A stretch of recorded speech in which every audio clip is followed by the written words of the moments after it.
அனைவருக்கும் வணக்கம். இன்றைய முக்கியமான செய்திகளை சுருக்கமாக பார்க்கலாம். சென்னையில் மிக்ஜாம் புயலால் ஏற்பட்ட அதிகன மழை வெள்ளப்பெருக்கின் போது மணலி பகுதியில் உள்ள தொழிற்சாலையில் இருந்து வெளியேறிய பெட்ரோலிய எண்ணெய் கழிவால் எண்ணூர் முகத்துவார பகுதியில் எண்ணெய் படலம் ஏற்பட்டது. இதனால் அப்பகுதியில் உள்ள 8 மீனவ கிராமங்கள் பாதிக்கப்பட்டன. கொசஸ்தலை ஆற்றின் கரையோரம் நிறுத்தி வைக்கப்பட்டிருந்த மீன்பிடி படகுகள் மற்றும் வலைகள் மீது எண்ணெய் கழிவுகள் படிந்ததால் மீனவர்களின் வாழ்வாதாரம் பாதிக்கப்பட்டது. எண்ணெய் கசிவால் பாதிக்கப்பட்ட மேற்கண்ட மீனவ கிராமங்களை சார்ந்த 231 குடும்பங்களுக்கு நிவாரணத் தொகையாக தலா 12,500 மற்றும் எண்ணெய் கசிவால் பாதிக்கப்பட்ட 787 மீன்பிடி படகுகளை சரி செய்ய படகு ஒன்றுக்கு தலா ரூபாய் 10,000 நிவாரணம் வழங்க முதல்வர் மு.க. ஸ்டாலின் அவர்கள் உத்தரவிட்டுள்ளார்.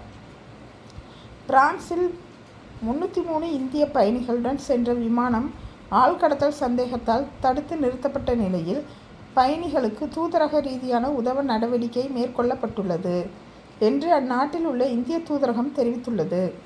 காசாவில் வசிக்கும் பொதுமக்களுக்கு கூடுதல் நிவாரண உதவிகளை தடையில்லாமல் அளிக்க வலியுறுத்தும் தீர்மானத்தை ஐநா பாதுகாப்பு கவுன்சில் நிறைவேற்றியுள்ளது.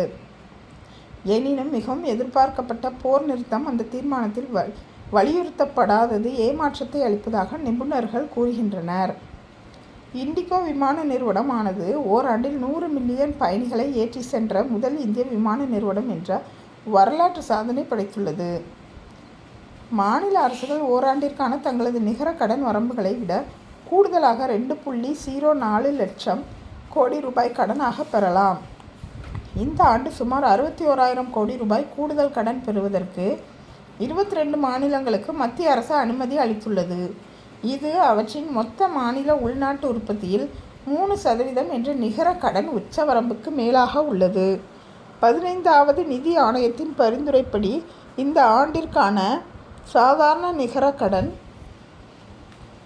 உச்சவரம்பு 8,59,988 கோடி ரூபாயாக நிர்ணயிக்கப்பட்டுள்ளது. எக்ஸாமுக்காக நியூஸ் போட்டுட்ருக்கேன். இந்த இன்ஃபர்மேஷன்ஸ் உங்களுக்கு யூஸ்ஃபுல்லாக இருக்கும்னு நினைக்கிறேன். என்னோடய சேனலை ரெகுலராக வாட்ச் பண்ணுங்கள். என்னோடய சேனலுக்கு சப்போர்ட் பண்ணுங்கள். சப்ஸ்கிரைப் பண்ணுங்கள், லைக் பண்ணுங்கள். தேங்க்ஸ் ஃபார் வாட்சிங் அண்ட் சப்ஸ்கிரைபிங் மை சேனல்.